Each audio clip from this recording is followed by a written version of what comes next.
SBA on boarding यात्रा में निम्नलिखित स्क्रीन हैं, जिनमें नाबालिग यात्रा और सामान्य एसबीए यात्रा के बीच अंतर होगा। पहली स्क्रीन पर एसबीए प्रवाह में रिटेलर नाबालिग के लिए सहमति हाँ का चयन करेगा और फिर सामान्य एसबीए प्रवाह की तरह आगे बढ़ेगा।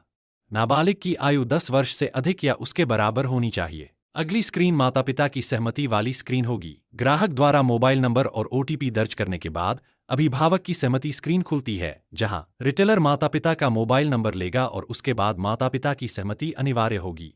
माता पिता के मोबाइल नंबर पर एक ओटीपी भेजा जाएगा। रिटेलर माता पिता द्वारा साझा किए गए ओटीपी को दर्ज करेगा और नेक्स्ट पर क्लिक करेगा। माता पिता की सहमति के बाद सामान्य खाता खोलने का सिलसिला जारी रहेगा। खाता चयन स्क्रीन पर रिटेलर माइनर सेविंग्स अकाउंट का चयन करेगा। यहां कोई अन्य खाता विकल्प नहीं दिखाया जाएगा। अब एक नाबालिग प्रवाह में 3 अलग अलग सिनारियोज हो सकती हैं।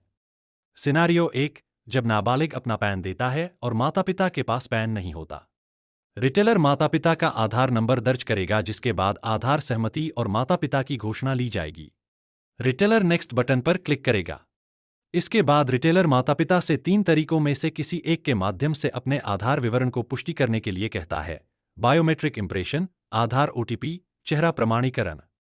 सिनारियो 2, जब नाबालिग अपना पैन नहीं देता है और माता पिता अपना पैन देते हैं। रिटेलर माता पिता के पास पैन है विकल्प का चयन करेगा। रिटेलर माता पिता का पैन नंबर दर्ज करेगा और आगे बढ़े पर क्लिक करेगा। रिटेलर माता पिता का आधार नंबर दर्ज करेगा, जिसके बाद आधार सहमति और माता पिता की घोषणा ली जाएगी। रिटेलर नेक्स्ट बटन पर क्लिक करेगा। इसके बाद रिटेलर माता पिता से 3 तरीकों में से किसी एक के माध्यम से अपने आधार विवरण को पुष्टि करने के लिए कहता है। बायोमेट्रिक इंप्रेशन, आधार ओटीपी, चेहरा प्रमाणीकरण।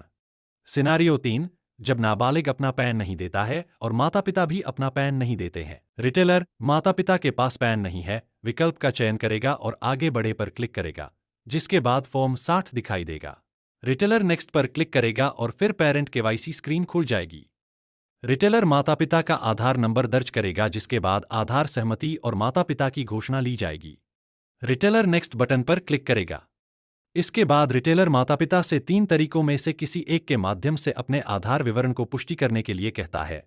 बायोमेट्रिक इंप्रेशन, आधार ओटीपी, चेहरा प्रमाणीकरण। इसके बाद सामान्य एसबीए प्रवाह पुनः शुरू हो जाएगा। रिटेलर ने नाबालिग से अपना प्रमाणीकरण करने को कहा। रिटेलर एमपिन दर्ज करता है। रिटेलर को यह जांचना होगा कि क्या ग्राहक डीबीटी सीडिंग में रुचि रखता है। यदि हाँ, तो डीबीटी प्रवाह लागू किया जाएगा, जिसके बाद नाबालिग खाता खोलने का अनुरोध प्रस्तुत किया जाएगा। यदि ग्राहक डीबीटी प्रवाह में रुचि नहीं रखता है, तो नाबालिग खाता खोलने का अनुरोध सीधे प्रस्तुत किया जाएगा।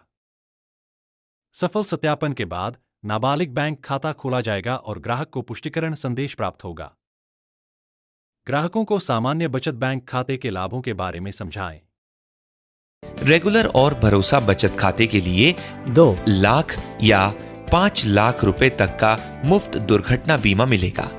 1 महीने में कम से कम 10 रुपए का एक डेबिट लेन देन आवश्यक है। सालाना जमा पर ब्याज और निकटतम बैंकिंग पॉइंट पर न्यूनतम 10 रुपए के लिए निकासी की जा सकती है।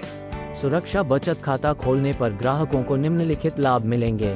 10 दिनों के लिए 20,000 रुपये तक होस्पे कैश। 100 रुपये के न्यूनतम लेन देन पर 12 महीने के लिए लगातार 20 रुपये का कैशबैक। कृपया ग्राहक को स्मार्टफोन से एयरटेल थैंक्स ऐप डाउनलोड करने और फीचर फोन से USSD *400# और IVR 400 से बैंक खाते का उपयोग करने की सलाह दें। गैर एयरटेल ग्राहक को 8800-688-006 डायल करने के लिए कहें। कृपया अपना MPIN, virtual debit card number और अन्य व्यक्तिगत विवरण किसी के साथ साझा न करें और ग्राहक को इसकी सलाह दें। नवीनतम कमीशन प्रशिक्षण के बारे में जानने के लिए माय ऑफर्स पर जाएं। एयरटेल पेमेंट्स बैंक के साथ बैंक खाता खोलने की प्रक्रिया पूरी हो गई है।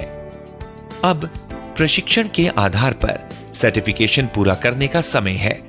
सर्टिफिकेशन पूरा करने के लिए 80% अंक प्राप्त करना आवश्यक है। सर्टिफिकेशन शुरू करने के लिए यहां क्लिक करें।